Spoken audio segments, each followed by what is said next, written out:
Hi,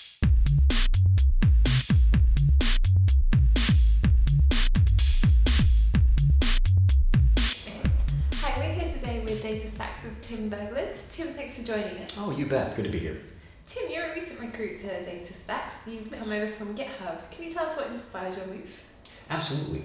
I did some work with the folks at DataStax before I had joined GitHub. I was active in the Cassandra community back then, and I knew the co-founders of DataStax and some of the early people, and that was it's the thing I missed working with that technology and those people. And an opportunity came up, and the company has got a very promising future, still amazingly exciting things going on there, and it seemed like a great move. Yes, it was kind of a good timing as well for you to come across. Exactly. And what exactly do you do with DataStax? Can you tell us a little bit more about your role? Absolutely. My title is Global Director of Technical Enablement. Okay. That's a mouthful. So what that means really is that I'm responsible for the training of two key groups. One is internal people. So we'll hire new, we're growing very quickly right now, so we'll hire new pre-sales and post-sales engineers. And a few times a year, we run an internal boot camp that trains those people and really gives them all the core knowledge of the product and ecosystem that they need to succeed. And we'll do some other internal training and enablement events of that kind. I'm responsible for those. And I'm also responsible for external enablement or training of channel partners. So for example, in Europe, we've got a lot of partners that do training for us. We don't have our trainers come to Europe very often. We've got other firms here that do that. Before they do that, though, they need to be trained in the material. So kind of nurturing. Exactly. So training partners, consulting companies, OEMs, anybody who might be some kind of channel partner, that's my job to make sure those people have what they need to succeed. And DataStax recently announced a combined project with Databricks. Yes. On top of a joint venture by Cassandra and Spark. Yes. And to join to provide faster in-data analytics. Can you give us a little more about the background of these projects? Absolutely. That is really, I think, super exciting and strategic stuff.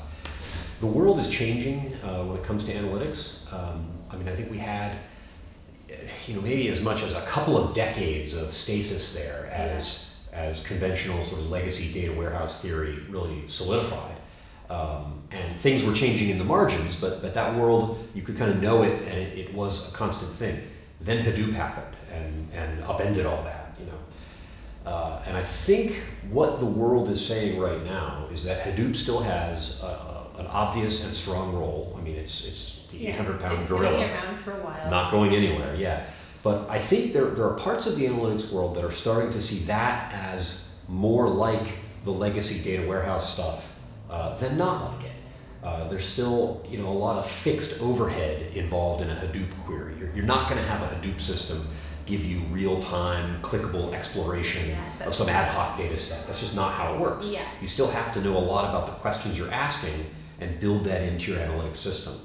I think there's a lot of demand for what some are calling hybrid transactional analytic processing, or a transactional database that handles business activity, customer things happen to get written to and read from that database in real time, and we also want analytics around that same data set. And that was kind of the promise of Hadoop, and that's a thing that the Cassandra community and DataStax have experimented with, even with Hadoop, but that just hasn't worked out. That's not the nature of the technology. So Spark enters the picture as something with a credible real-time story to it.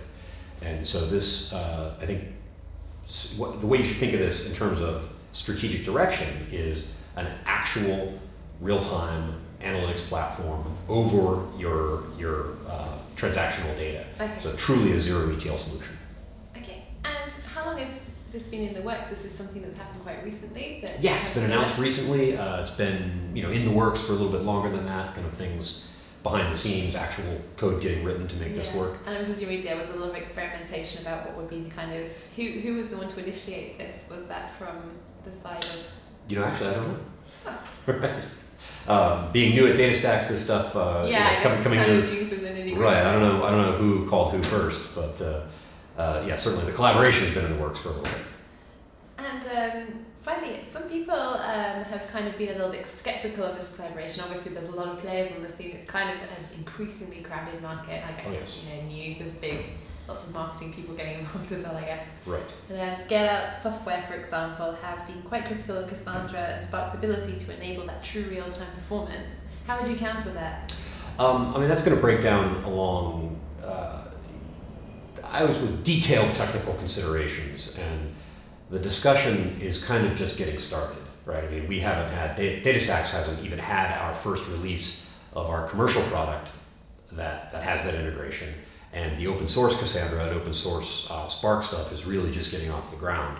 So I'd say, in terms of the structures of the technologies, they are the right things. From an architectural standpoint, this is the right way. It's a natural. It's the right next step to take. All right. Like I said, 5 years ago, well, not in the case of Cassandra, 3 years ago, we were there with Hadoop. We said, okay, this is what looks right now. Yeah.